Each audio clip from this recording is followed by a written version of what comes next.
What's up, Northwest? My name is Boston Mendenhall, and this is Behind the Huddle.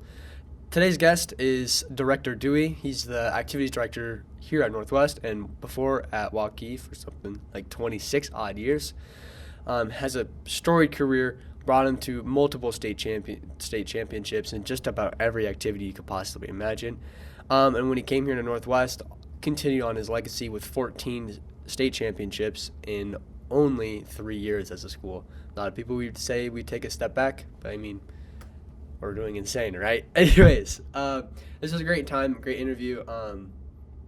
Some of the audio is a bit funky, so sorry about that. You will be able to hear his the full time, like his voice and everything like that, but mine will be a little bit more choppy. But I mean, life happens, and sorry about it. If you really care so much, please come and ask me, and then I'll clutch up for you, I guess. Anyways, but without further ado, this is AD Director Duea.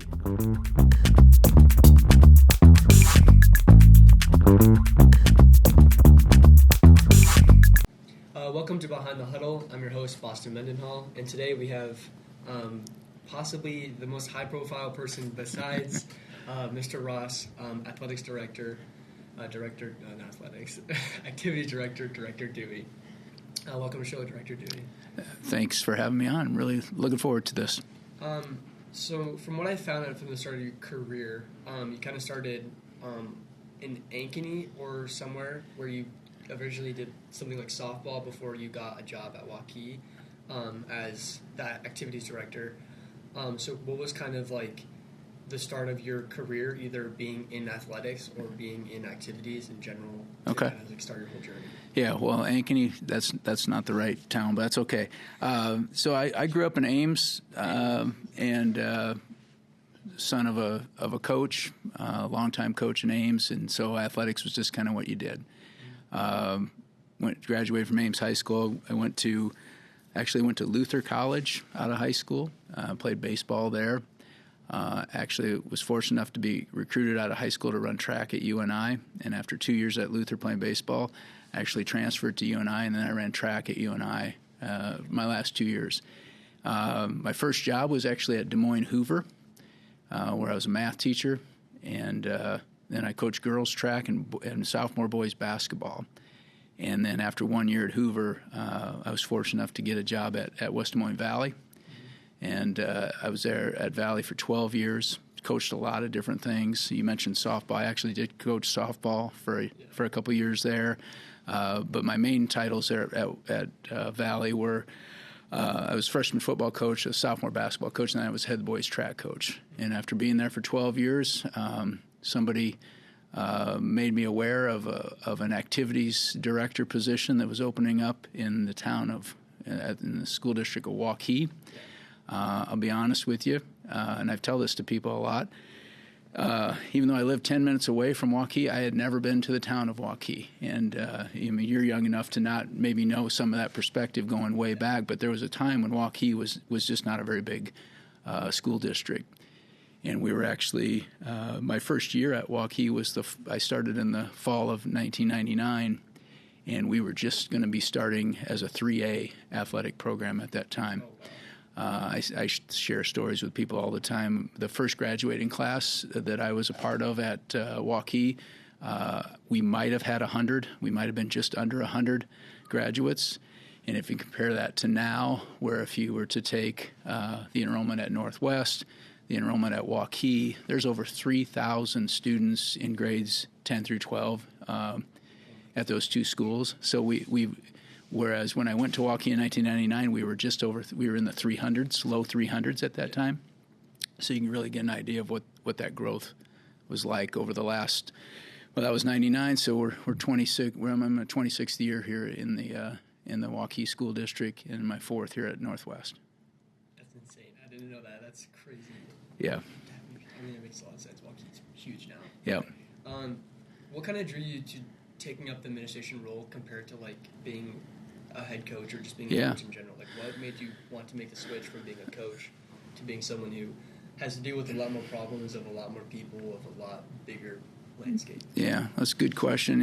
I'm mentioning earlier that I was the son of a coach, and so my growing up, that's just what I was going to do, is be a coach my whole career.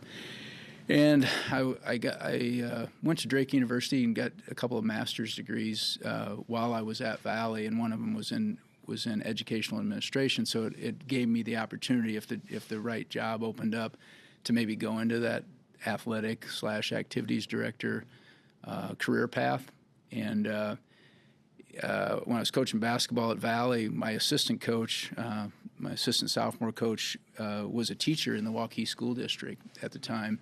And he said, hey, our activities director position is going to be opening up. You ought to apply for it. You just got your administrative degree. And I said, why would I want to do that? And he said, well, it's a new school opening up. And if you think now, Waukee High School is not the new school anymore, but there was a time when it was brand new. And the day that I went to interview in Waukee was the first time I'd ever been to the town of Waukee, really, because honestly, back then, there was really no reason to go. There was separation from the town of Waukee and the growth, the suburban growth coming out. I mean, you kind of went out into the country still to get to Waukee. And, so I listened to him, and I applied for the job, and then I did interview and was fortunate enough to get the job. And honestly, I really think that one of the things that made me maybe an attractive candidate to the position at that time was, I think, the superintendent and the administration knew that they had the foresight to know what Waukee was going to become and the growth that was going to happen. And here I was, a coach who had been at Valley, was fortunate enough to have a lot of athletic success at Valley, which Valley still does. But at that time, they were one of the powers in athletics, and I think that, and in activities too. I mean, their fine arts were obviously tremendous as well, and I think one of the reasons I got the position here is they knew that we were going to become that kind of a district, and that I maybe had some experience with those big schools, competing against them. Knowing how to build a program that would be able to compare to them. And so June 12th, 1999 was my first day on the job. And just a little historical perspective, my first day on the job, the high school principal at Waukee took me over to, and you guys know where, our people know where Waukee Stadium is, the original stadium. And that day they were digging the footings for the bleachers that are now on the visitor side. So, we, for the first time this fall, we went over as a visiting team to Northwest for the football game. Well, that was going to be our big home stadium, that visitor side. That was going to be the home side, and the community was just so excited about that they were actually going to have stadium-type bleachers. Because it's kind of hard for me to describe what it was like before that. It would be more what you might see at a lot smaller school today, So that was my first day on the job. They said, "Hey, we're building these new bleachers. It's going to be our home side." There's some strategy behind it though, because if you think about being at the game this fall, the first quarter we couldn't see the game because the sun was in our eyes. If you remember that, well, they purposely. We built that side saying it was our home side, knowing that our community wouldn't want to look into the sun all the time. Mm-hmm.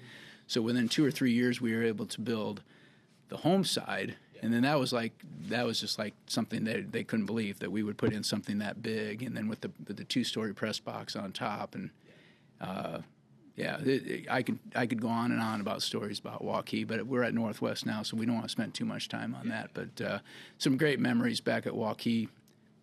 Definitely. So initially, when you kind of got the job, what?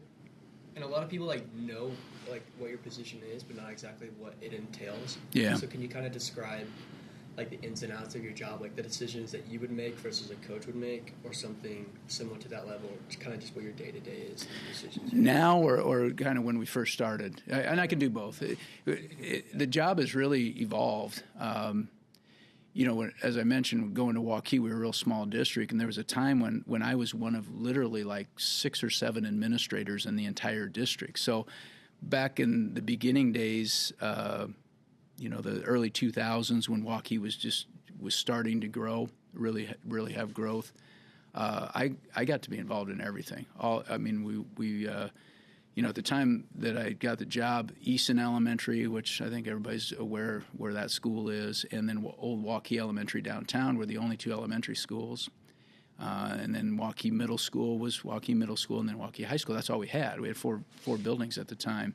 And we started building elementary schools. And I remember being a part of a lot of those construction meetings just because, they needed help on, what do we want to put in this gym? What do we want to put in the gym at Brookview Elementary? Because I think that was the next one that came online. And so on through the years. We also back then, there was a time when we partnered with the YMCA, and Pool, right? and then we had that pool. Because wasn't the Waukee building the old YMCA, and then Yeah. the new one? Yeah. So, and your listeners here at Northwest, they're familiar with Waukee High School. There was a time when Waukee High School stopped right where what is now the West Gym, the small gym at Waukee. Where that gym was, that was the end of the building. And then they built a YMCA building that was probably about 100 yards, 75 to 100 yards further to the east. Well, the YMCA was there. They had a weight room, and they had locker rooms, and they had a swimming pool, and where Mr. Boyle, the AD at Waukee right now, where his office was what we called a teen center, and then there was a nursery in that area as well. So it was its own separate entity. Waukee YMCA was its own building there, and it became pretty obvious early on that the growth was not going to, that building wasn't going to sustain what the Y wanted to do, and it was a nice building. It was pretty new, and so we assumed all of that space and took it on as our own, and then everybody's familiar with the Waukee Fieldhouse, their basketball gymnasium and volleyball wrestling gymnasium. That was kind of the piece that connected what was once that YMCA building to Waukee High School, and it all became one big building. And so all those kind of things happened. I was lucky enough to be a part of all of that in terms of helping to design it and helping to make decisions on what we were putting into some of those spaces. And so that part of my job description has changed. We're a big enough district now, and we have enough administrators that not as nearly as involved in that kind of stuff in terms of the planning. Although I was able to give quite a bit of input into some of the stuff that happened here at Northwest. Yeah, okay. So and so now that you're at Northwest, you kind of have all these different pieces that are like were part of your job when you're at Waukee. Yeah. Like what are the kind of the roles you have now? Well, I oversee all of our athletics and fine arts. My role in the fine arts isn't maybe as hands-on. We have just outstanding fine arts directors, and I think I have a good relationship with them where they know that I'm supportive of them. I'm maybe not as much on the day-to-day with them as I am with a lot of our sport teams, our athletic teams. But I guess first and foremost, my role is I oversee am in charge of our fine arts and athletic programs. By doing that, I'm in charge of our budget, what we're able to spend and what we bring in from a revenue standpoint.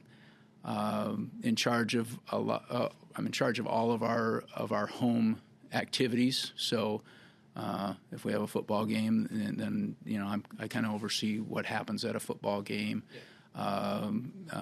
Fine arts events, maybe not, and again, nearly as hands-on in that area, but still I'm in a supportive role for them.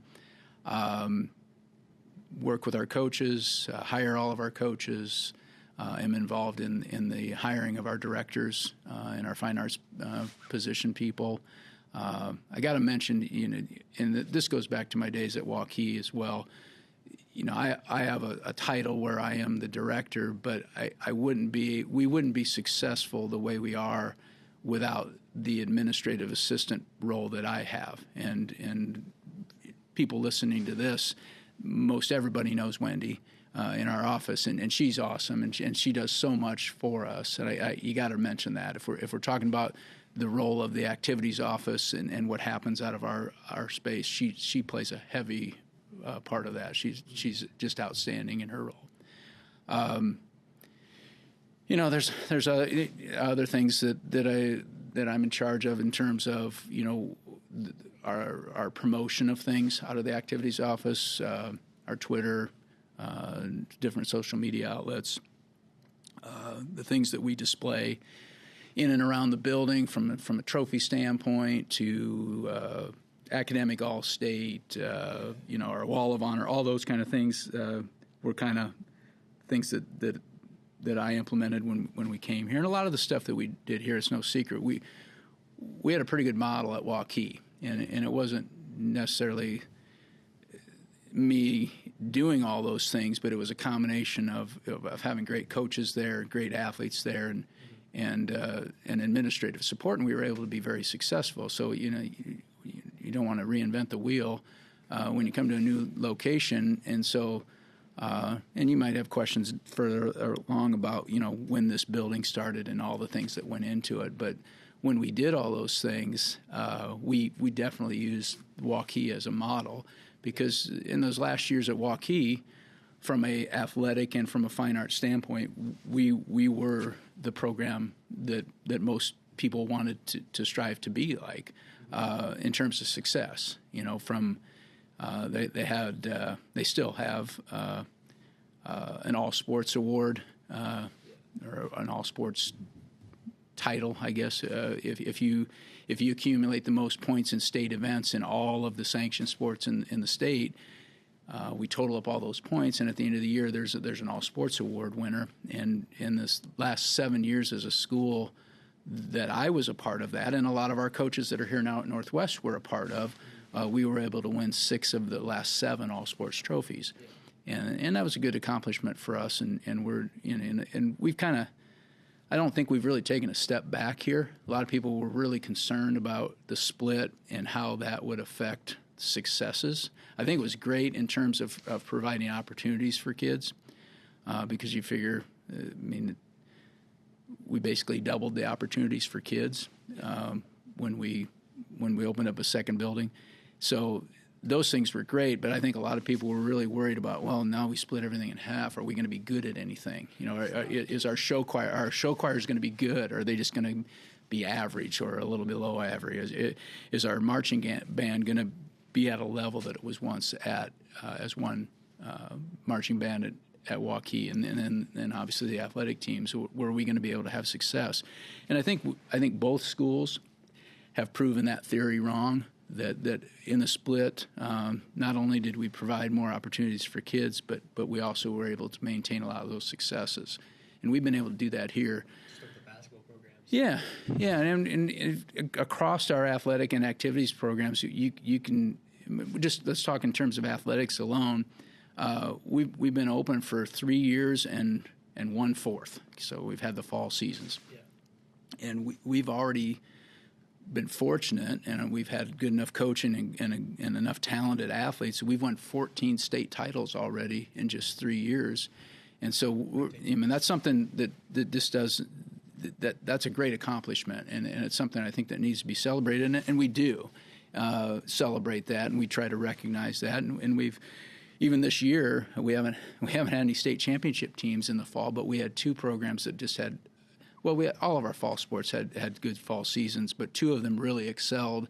Our volleyball program trying to repeat as state champions, and we're the runner-ups this year, what I think not a lot of people thought we were going to be. I didn't even think we were going to make the tournament. Yeah. We had like 3 returning players and no. Yeah. And I think that was really fun to watch. The CISN was in charge, and the girls' union, they were in charge of those broadcasts of our first 2 games, and they kept saying, they graduated all those seniors, and it was really a neat thing to watch people step into roles that they maybe didn't have a year ago, and still have that similar type of success.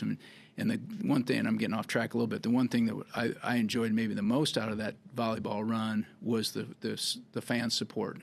And not only from our community, our adults, our parents that obviously are there all the time, but our student support really picked up as the state tournament started, and started with the regional final here. We had a really nice crowd of students, and then we carried that over with pep buses to Iowa City, and great crowds, and obviously the I don't even know what we called them. We had a uniform out one day, and we had a blackout, and all those things. Huh? The themes. Yeah, the theme. Yeah, whatever we call those things. Really, I thought, really brought the community together. And then the play of the girls on the floor was outstanding. So we had that, and then we just finished a weekend of state swimming, and those girls, again. I don't want to say they overachieved because they were very good all year long. But we go over to the state swim meet, and basically every girl that swam improved on her seed time coming into the state meet. Every single one of them did. Not one did not. And we went from on seed performances going, well, Northwest probably going to be a top 5 program. And we came down to our girls came down to that last event with a chance to win the state title again. After a year ago being a combined program, and in the first 3 years as a school being a combined program with Waukee. And a three-peat too.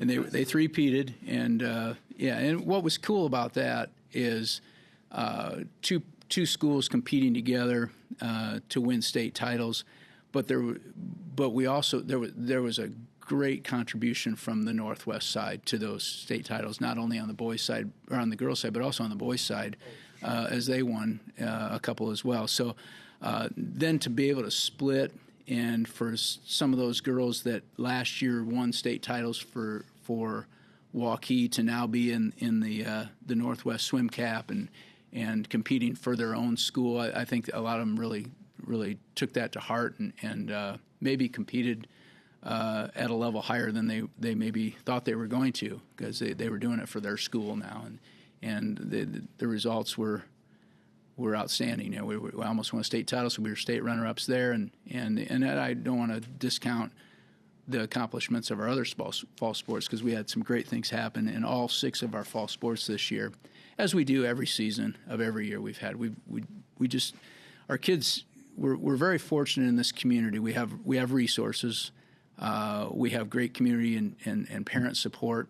I might be biased, but I think we have really good coaching, and then we have just some tremendous athletes, and that carries over to our fine arts programs too. The talent that I see, and I don't know much about the fine arts. I tell our directors that right up front, but the talent that I see is just amazing in all of our programs. So it's a great place to be. And we're fortunate enough to have great programs. So I kind of want to go back to when the split happened. Mm-hmm. I found a tweet right before we left. We kind of spoke on this. It says, last year one school was the most successful in school history, wins all sports awards for 6 times in 7 years, highlighting 6 state championships. Proud of everyone. For 2 decades, opportunities for both schools. Thank you, Waukee. Go Wolves. So when that announcement came out that they were splitting and everything, how did it happen for you to get the opportunity to become Northwest? I'm guessing they probably, there's 2 roles but only one person at the previous school, so did you get to choose, and when is your decision to come to Northwest? I did. I did get the chance to choose, and I looked at it for quite a while going, geez, I don't know what is going to be the right thing. I've been at one school for, at the time, 22 years, and that was home. I had more purple clothing than anybody would ever want to have, and I'm sure Mr. Boyle is feeling that same way now. So do you stay at one school? And I'm not gonna be in this job forever. I'm getting to the point where I could get out at any time. So I was trying to decide, do I stay at one school and kind of be there my entire career as an administrator, or here's this great opportunity, this brand new school, brand new facilities, excitement for new, excitement for what kind of the unknown. Waukee, the community of Waukee's supported one school for 100 years, and now there's going to be the second school, and they're going to wear blue and silver and black, and they're going to be called the Wolves, and all those things were really intriguing to me. The fact that our coaches at the time got to make some of those similar choices And in most cases where they want the choice that they wanted to, for let's take a Coach Volmecki, for example, Coach Heitland, and I could go down through a list of a number of them. They were kind of in that same boat. They were head coaches at Waukee. A lot of the coaches' decisions were based on family and where they lived, and so you want to go where your kids are going to go to school, and so they got to make those choices too. I obviously I ended up making the choice to start new and to try to build something that would be similar but also new, similar to Waukee in the way we did things, but also with maybe some new tweaks to it. And I think we've done that, and I think we've done it really successfully. But it was a choice that I was given. So, so now that you kind of had the role and like you're kind of looking at Northwest, this is a brand new, fresh opportunity. What were kind of like the biggest challenges that came to when it started everything? Like, did you have a say in like what the building would look like and like who the coaches and people were? Well, let's start with facilities first. They started the planning for this building long before you would ever have realized. And the land purchase, and you think in terms of they've announced now we've purchased land for the third high school already. But when they purchased the land for this facility and they started those initial conversations, I was involved in them. I was involved of how we would transition to two schools, what the plan would be to transition to two schools. Yeah. And then I did get to sit in on a lot of construction meetings, and first and foremost, I guess, a lot of design meetings. Mm-hmm. And I think the architects did a good job in that they also enlisted the input of a lot of our head coaches. Yeah, okay. So we had a lot of meetings that happened in the activities office conference room at Waukee High School. Mm-hmm. And we just, the architects were there, and we went area by area of the building. Okay, so locker rooms. Okay, what do we need? What do we have here that we want to try to duplicate?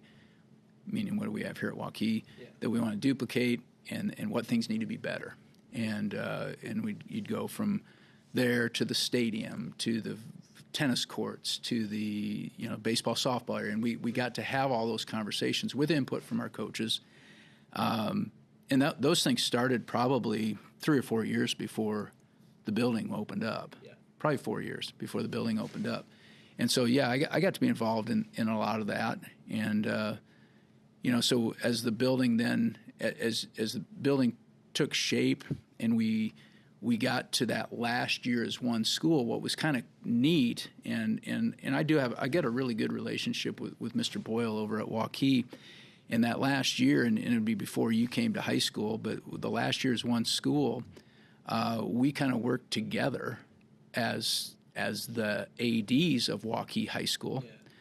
Yeah. Him kind of learning some of the ropes and kind of getting into what his role was going to be like moving forward. But it also gave me a chance to start focusing on things at Northwest, hiring coaches, ordering equipment. The amount of money and the amount of time that goes into figuring out what do you put in a new school. I mean, how many basketballs do you get? How many? What kind of lockers are you going to put in? What kind of hurdles are you going to buy for the track, and what kind of soccer goals are you going to get? And from a fine arts standpoint, how many risers are you going to get for the auditorium, and all those kind of things. Yeah, all those things. A lot of that took place over about a 4-year period, but then it got to be crunch time in that last year, and it also happened to be the COVID year. So we had. So Mr. Boyle and I, we had a lot of masked meetings and online meetings, and we spent a lot of time COVID-proofing our facility to have contests. And again, you weren't in high school yet. Nobody here now was in high school yet, but we had limited crowds at games, and kids couldn't come, and it had to be masked, and 6 feet apart with little stickers on every bleacher, 6 foot apart, and all those things. It was just crazy. So you had all those things happening, and we're trying to be ready to open a building the following fall.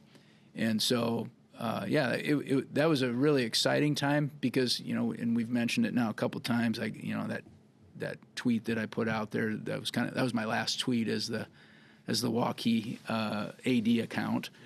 But not only did we have all those things happening, but we also had all of those teams doing so well athletically. And I keep coming back to the successes we had those last few years in the fine arts were unbelievable as well. From a show choir to marching band, all those things we were just elite at everything. Yeah. And you got COVID, and you got a new building opening. It was a crazy time, but a fun time too as well. So probably got off track there. I don't even remember what your original question was, but go on.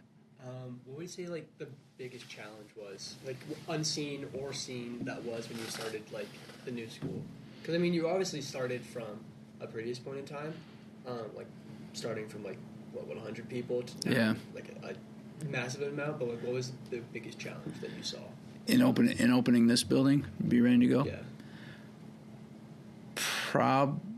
I would say making sure we had everything in place when things started, even down to scoreboards, and having them installed and ready to go for our first competition. Like, we were just flying by the seat of our pants a few times, getting ready for like the first volleyball match, and would we have a scoreboard working? And I'm not sure we did. Honestly, I'm not sure we did. I you might be right. I think we might have had a flip chart the first game. That's actually iconic.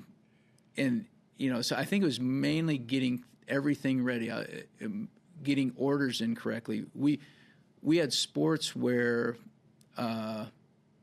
we had to buy a stock uniform as opposed to a more personalized or custom is what they call it, a custom uniform, because for fear that because of the pandemic and because of if you remember back then, they had all that cargo out in ports of harbor that couldn't get here, and they couldn't transport stuff, and so we were making purchases, just trying to guarantee we actually had something here. So like we wore a stock football uniform originally. Now we've gotten new ones since that are more form fitting and stuff, but the first set of uniforms we got, because we thought we could get them here, and we did that in solid blue or like solid white or something. Well, they're the same ones we wear now, but they weren't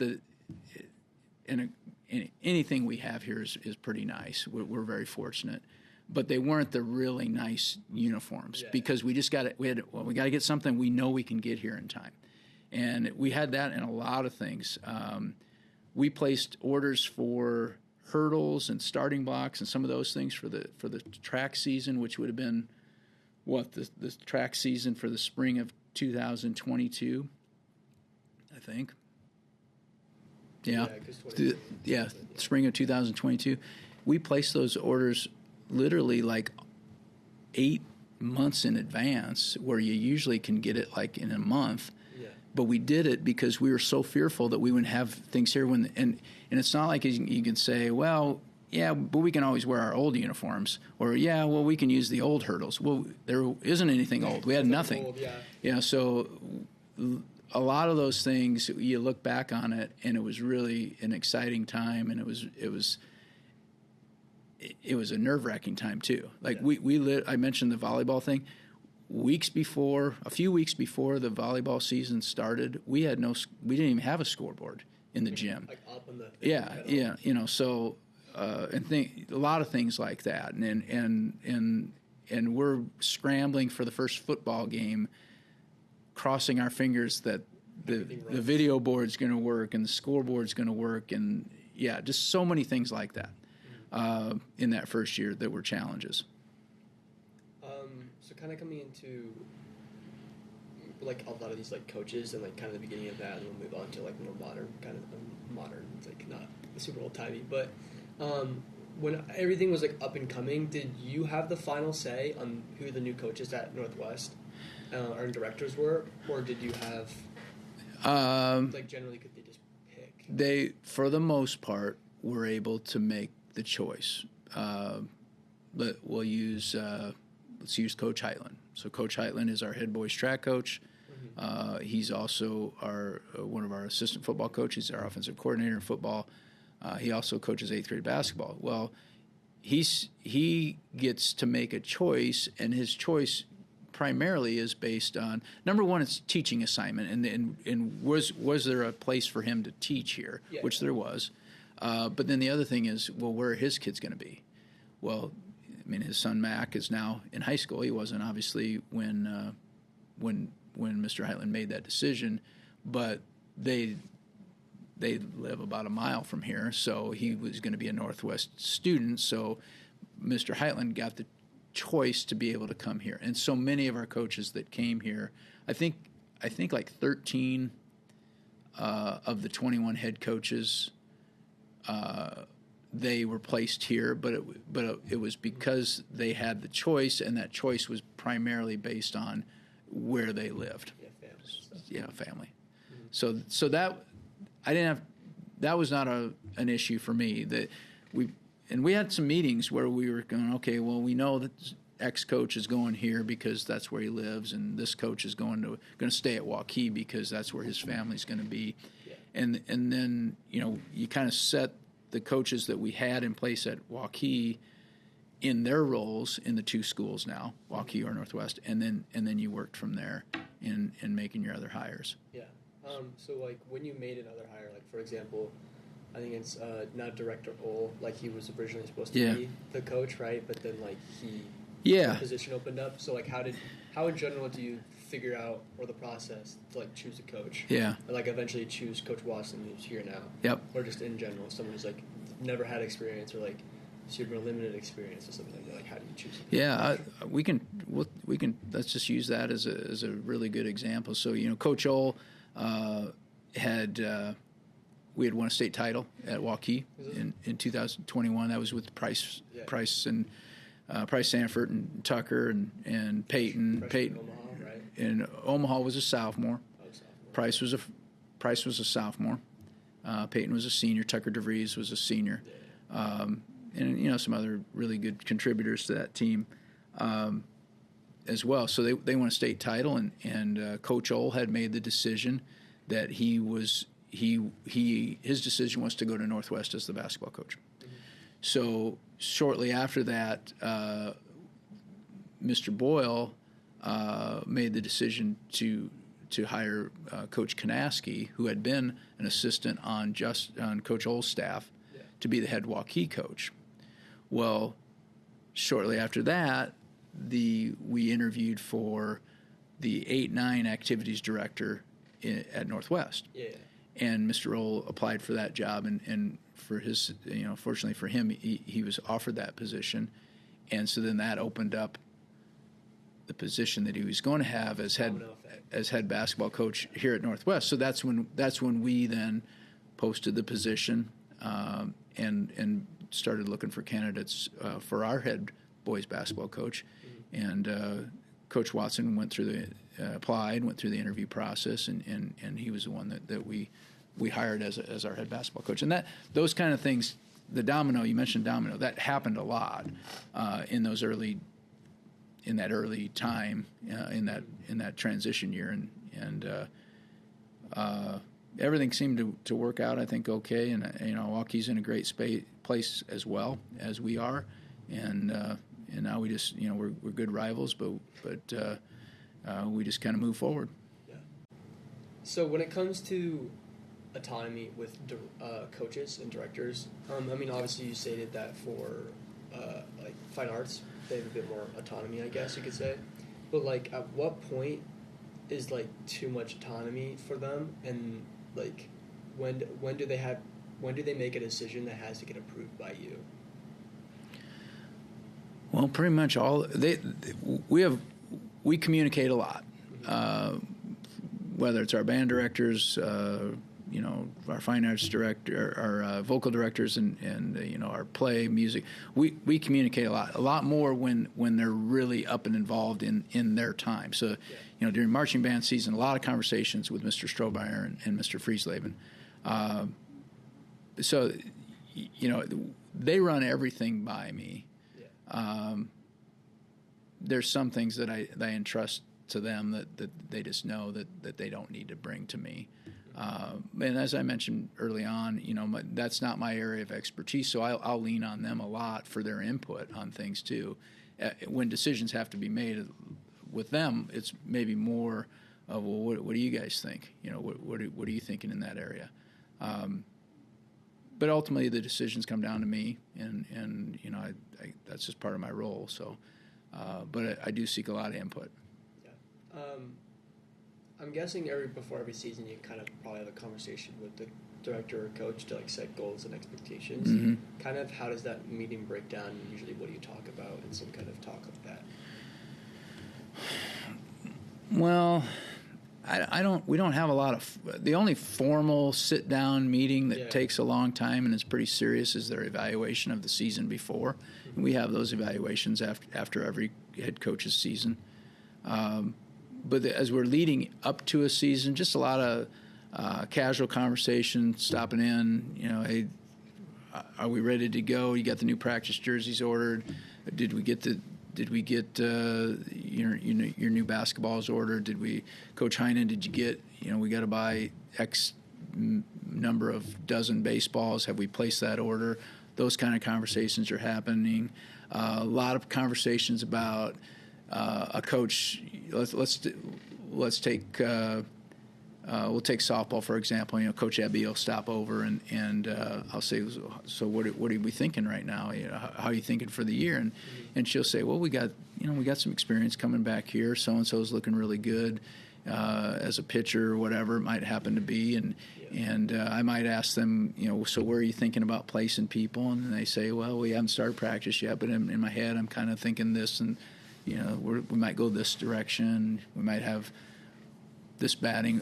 We might lead off this person, that kind of thing. And we could go through. Every sport we have those kind of conversations. Coach Kapatich is in the summer a lot, and they've had summer workouts, and he'll say, "Hey, Joe Smith is," and I don't know if we even have a Joe Smith, but Joe Smith's looking really good. We're thinking about maybe moving him from this position to this position. A lot of those kind of conversations. Mm-hmm. And then we will talk about the upcoming season, making sure, and a lot of this is with Wendy involved too, our transportation. Okay, so what are our bus departure times? How many buses do we need? How many, what things have to be in place for us to start the competitive season? All of those conversations are not necessarily in a formal meeting, but more just common casual conversation or me going out to an early season football practice and standing there and Coach Kapatich comes over and hey, remember we got this thing that we have to get done or we have to make, hey, have you taken care of that yet? Do we have this charter bus confirmed? Those kind of things. Mm-hmm. So it's not so much necessarily a set meeting time and they come in and we go through a checklist of things. Yeah. It's kind of more a lot of interactive conversation at different times. As all of it kind of materializes and everything. Yeah, exactly. And I hope I've done that through the years to create kind of a comfortable working relationship with our head coaches. I can go back to when I was a head coach at Valley, and although he was a friend, I was a little afraid of the AD at Valley. He was a little more old school and a little more gruff than I am, I think. And I think our coaches are I think they feel comfortable working with me, and that's one thing I strive to do is to put them in a position so that they can be successful, and they know that, and they know that I'm going to be supportive. And again, it all comes back to supporting and providing. You support the coach, you support the kids, and you provide the opportunities, and then you let them go. Mm-hmm. And I think it's worked out pretty well. Mm-hmm. So, sorry, lost where I was going at. Oh, right. So now that you to some extent you've had the conversation between people. I'm guessing this happens way before. How does like schedules come out? Because at least from what I've seen, I think it was boys basketball. Yeah. I was looking at just like when the next home game was, and it was like a lot of away games, one home game, and a lot of away games. Or like our football schedule was like probably like one of the hardest in the entire CML, right? Yeah. And I mean, most of the time I just look at the schedule to see like when stuff's at, and a lot of time it's like, or at least what I would think would be like home away, or whatever. But like a lot of times there's different spans. Like, how does that come together? I'm guessing you have very good question. Some say or a big say. Very good question. So we are a member of the Central Iowa Metro League, the CIML. Mm-hmm. So that, the SEC of high school athletics is what we call it. But we are given, so those conference opponents, you got Waukee Valley, two Ankeny's, Dowling, Johnston, Southeast Polk, Urbandale. I think that might be it. So there's 8 other opponents. If I missed one, I apologize. So that conference, we are given already assigned the dates and the locations for our conference competitions. Like required? We know that if we're in the CIML, let's take basketball for example, we know we have 16 games locked in. And those 16 games, I don't schedule when they're going to be. That schedule is given to us by the CIML. Oh, so then you have to like work around. Yeah, so then take basketball, for example. That means I got 5 other games to fill. So on the boys' side, I work with Coach Watson, and we look at, who are possible opponents that we could then reach out to. What are the type of games that we're looking for? Are we looking for a game out of state even, to play an opponent from another state? On the girls' side, same idea with Coach Powell. I know he knows he has 16 games locked in, and you mentioned how some, like in our basketball schedules, we're on the road a lot. Yeah. That was just the random draw of the CIML scheduler. Is it just like a lottery or something like that? Nah, I don't. Just like randomized, and they're just. I don't even know. I don't schedule them. I just know that we have our schedule for, and they're in a 2-year setup. So every 2 years. Every 2 years we get a new set of schedules. Okay. So I know what those dates are going to be, and then we work from that. Now some of our sports, let's take track for example. There's only one conference event, and it's the conference meet. Yeah. And it's at the end of the season, or near the end of the season. So I got to talk to the girls' track coach and the boys' track coach, and we are trying to build a schedule because there's meets all over the place. And when we were a new school, we had to kind of just throw ourselves out there and say, hey, would you mind if we came? Can we tag along? And Waukee was in this meet. Do you think we could come to that meet? Or no, we don't really want to be where Waukee's at, so we're kind of working the schedule that way. So all those things were just big challenges when we split. But now that those type of sports, their seasons are established. We know that our swim team, they have conference duels that are assigned, but then we know that our boys swim team is going to the Johnston invite, and they're going to the Linn-Mar invite, and they're going to the Cedar Falls invite. And we were able to get into those meets here in the first year of a program. The girls went to Mason City along with Linn-Mar and Johnston and a few others, along with their conference schedule. The conference schedule is set, and then everything else is basically a tandem act between me and the head coach trying to come up with the schedule. Yeah. How do you balance? Yeah, this is helping with the schedule, but how do you also balance either budget or scheduling with some of the more high-profile ones where, like, there's going to be 400 people showing up versus one where it's like, it's like a JV3 soccer game, and it's like just the parents. Like, how do you balance supporting both high profile and less higher profile activities? Yeah, but budget's a challenging thing. We're kind of a miniature college program, because if you were to look at University of Iowa or Alabama or whatever, the football revenue kind of is a huge component of your overall budget. We have certain sports that we know that they're going to be profiting sports, and then we know we got a lot of sports that there's no way they could make money, or there's no way that they could be sustainable by themselves. Yeah, about like ticket sales. Ticket sales, yeah, right. Or take golf for example. There's no gate, there's no admission, so we have no way of producing revenue in a sport like that. It's funny if you think about the sports that we have. We now have 22. For a while we had 21, and we now sanction girls wrestling as the 22nd sanctioned sport in the state of Iowa. I can name off the ones that make money.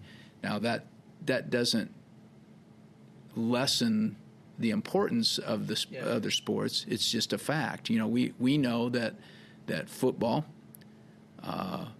basketball, boys and girls basketball, they make money because the gate receipts tell that out. Are you saying like positive cash flow, like kind of like amount of tickets, but versus also like how much it costs to put them up, or just in general because of the fact that they have a gate? Well, we know that like the expenses that you have for football are great because 80 plus people.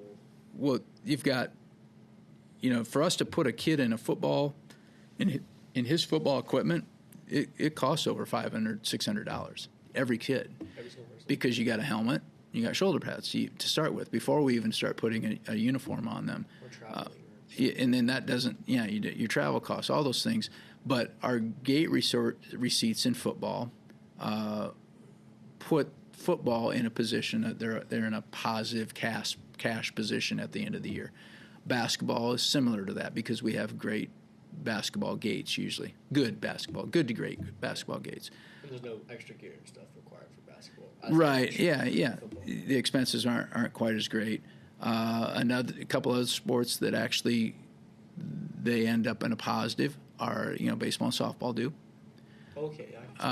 Just again, it's gate, and you would never think this maybe, but our two track programs make money because you think about we host meets. We host, our boys host 4 meets, our girls host 2 meets, and there's a lot of gate receipts at those meets. Yeah. Now we have other sports that don't make money. Again, that doesn't lessen their importance to our. For like cross country or something. Cross country has no gate. Golf has no gate. Wrestling's another one that comes close to breaking even because it's all based on the gate receipts in terms of where you're bringing in revenue. Because merchandise doesn't, like a shirt, like a state shirt, doesn't count. No, right? no. Okay. Yeah, we don't figure that into it.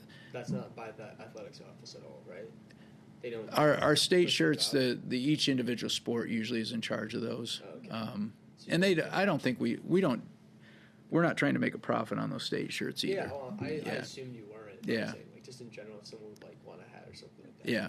If the activities department was in charge of that. The only thing that we sell out of the activities department is we sell Northwest flags, which early on we sold a bunch of them because everybody thought it was new and they wanted one.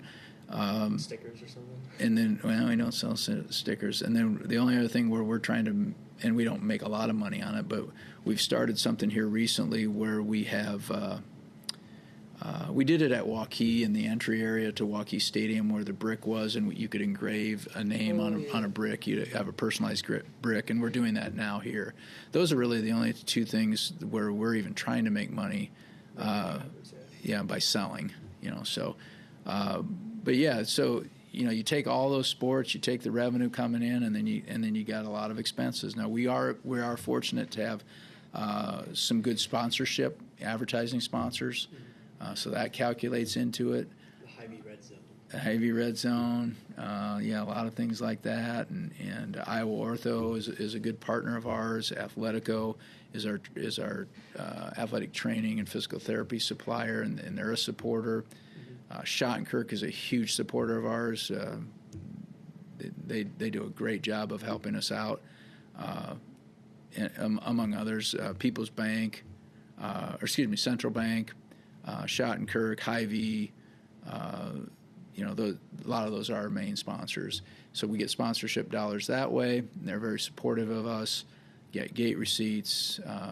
and we just try to make it balance. So, and so we've been pretty good at making that happen. And I come back to we're all about if we can provide the resources for our kids to be successful. And I think if you're an athlete or even in our marching band or whatever, you got pretty good stuff if you're going here. You got good uniforms, you got good equipment, you got good facilities to compete in, and we put you in that position, and then we just let you succeed. Mm-hmm. So kind of incorporating school a little bit. I'm an AP Gov right now, so we're talking about like government and how whenever a president's elected, they have like a budget that they put out. Yeah. So it'd probably be like inverse is every single year. I'm guessing because all of them don't start at the same time, but do all of them like send like an invoice or like a list of things that they want? Hey, we want this, we want that, and then you have to choose which to allocate to, and like how bad do you need basketballs? Are all the basketballs like as smooth as a bowling ball? Okay, we probably need some new basketballs. Or do you really need like there's extra boxes? There's expenses that occur every year. Yeah. And we just know that up front. They're reoccurring expenses. And in several of our sports, and without getting into specifics, but we know there's certain things that we have to buy every year for a sport. And so we know that's on the expense side. And then, again, we talk about some of these meetings that we have with the coaches. We'll talk about, okay, what else do you need, or what else are you hoping for? And they'll come to me with ideas. Hey, it'd be nice if we could. Here's this software, this analytical software. Is there any way we could do that? The other thing I should have mentioned regarding our budget is we could, and I say this anytime we have I have a public forum where our athletic booster club is around, and that would go for our band boosters as well, and as our vocal boosters. We could not survive without our booster clubs and what they provide for us. So take an athletic sport, and I'll say, okay, well, they'll say, could we get this analytical new software for whatever sport it might be? And I might say, well, that's a good item. I might take that to the booster club, and then I'll go present to the booster club at a monthly meeting and say, hey, the football coach is wanting to get X. Here's the cost. This is what they're going to use it for. And probably 99 times out of 100, the booster club says, yeah, absolutely, we will support that. So yeah, I should have mentioned that right away. Along with our sponsorship from businesses, our booster clubs are huge in us being able to run the programs that we do.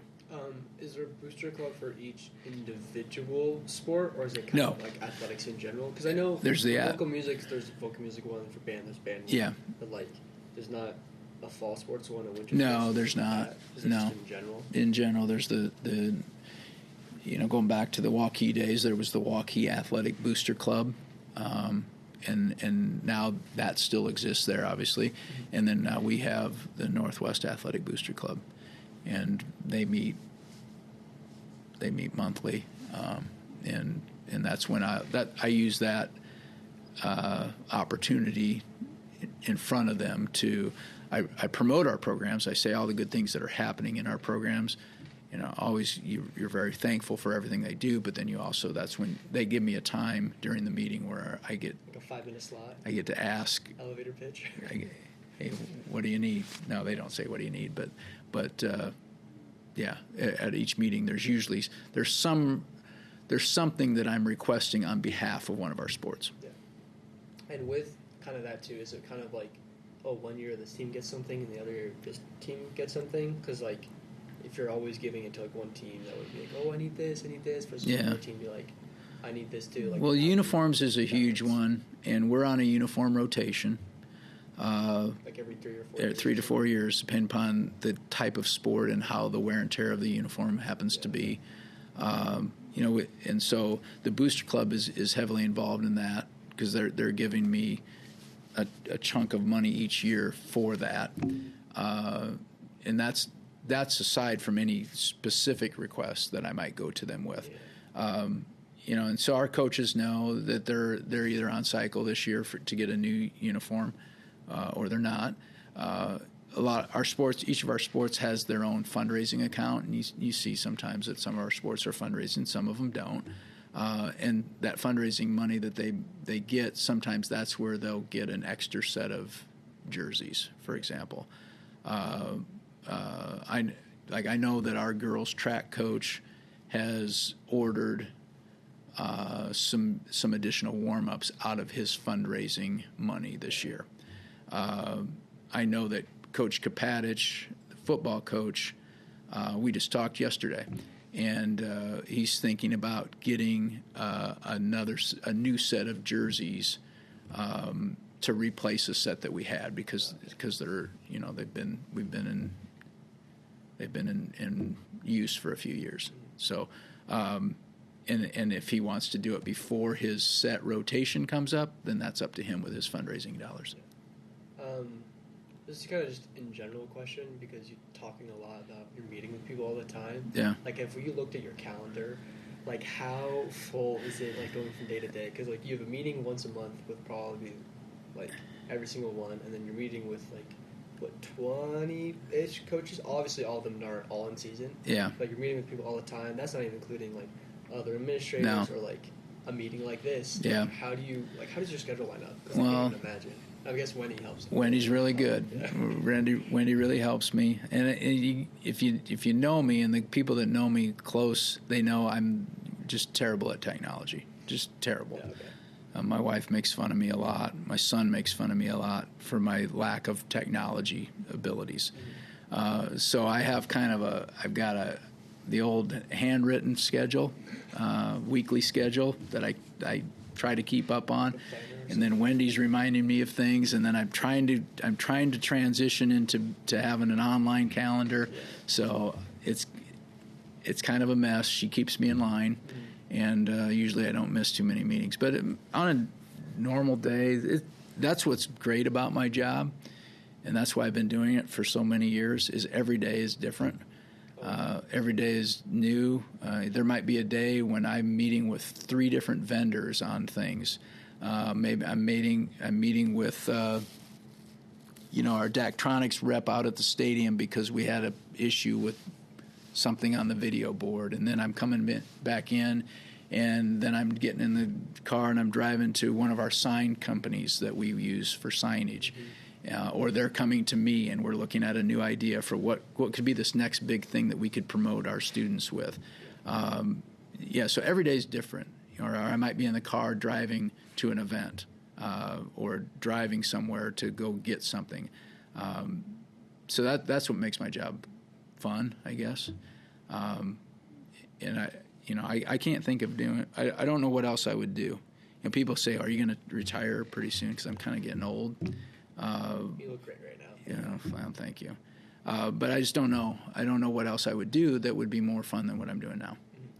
And for me, what is fun is having the variety within my day. But then, this was the same way when I was at. I loved Waukee High School and how we were perceived across the state as being a program that people would want to emulate. And I think the same way now. And I'm so proud of what we accomplish. And I just love Northwest now. And I got fond memories of Waukee High School, but Northwest it's everything now.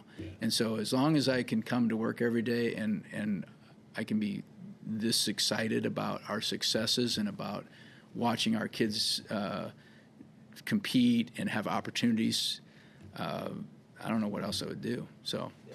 And having this kind of thing is awesome, and if you want to get a job in my office, I think we could probably hire you to do something. We need to have you do more of this kind of stuff, promoting a lot of different things within our activities department. I mean, I'd love to. You could talk. We could talk after. But I know this is kind of a huge buzzword, and I don't necessarily know how to have you process it, but it's everywhere and it's kind of get used a lot and it kind of gets watered down a lot. But the idea of culture and being here at Northwest, because you obviously went from a place where, come on, six state championships at Waukee before you left is truly incredible. Yeah. But then now walking into something brand new, Like, how have you helped build, and like, how would you define the culture here at Northwest? Well, I don't think I create a culture, or I make a culture or build a culture. I think culture is kind of organic, based on the people that you have as part of your program. And we're fortunate. Our culture would include, I think it includes high expectations. I think our culture includes supportiveness. I think we have great support between coaches for other programs, and you can always get better at that, But I think we have it. But I think we can always be more supportive. But I think there's a lot of common values amongst our coaching staff, and amongst our athletes and our people that are involved in the arts, where they strive for excellence. And excellence can be defined a lot of ways, and success can be defined a lot of ways. I can think of programs that we started here from scratch. I'll give you an example. So a girls cross country program. The first year, we weren't very competitive at all. It was a successful first year, not from a standpoint, because I think we got last at the conference meet, our first year as a girls cross country program. But the season was a success because the coach established what success means, and it's, cross country is a little different because it's more individualized. You still have a team score at the end, but it was all about improvement and making strides and gains towards your ultimate goal. And I think that same idea, well, first of all, as it relates to cross country, each year they got better. Each year, and then last year they made it to state, which 3 years ago, I would have thought there's no way that we're ever going to state in girls cross country, because we just weren't at that time a program that was capable of going to state. Last year they made it to state. This year we took another step closer to kind of that higher end thinking, and we were the regional champions for girls cross country, and then we went on to state and had our highest finish at state in year 2. But so, I let the coach establish his own culture, but the fact that the girls involved in the program are part of the culture that we have at this school, and they kind of have some of those common ideas and common beliefs, I think that helps to build the culture of every one of our sports. So I think culture is important. I think establishing expectations is even more important. Because expectations, they help to define what your culture is. And I could go from sport to sport and say, okay, what are the main expectations of that head coach? And then those expectations and how the girls or the guys embrace those expectations is a big part of what defines their culture and how they go about doing it. So, yeah. I'm not sure if that's a good answer or not, but that's kind of the way that we think of it.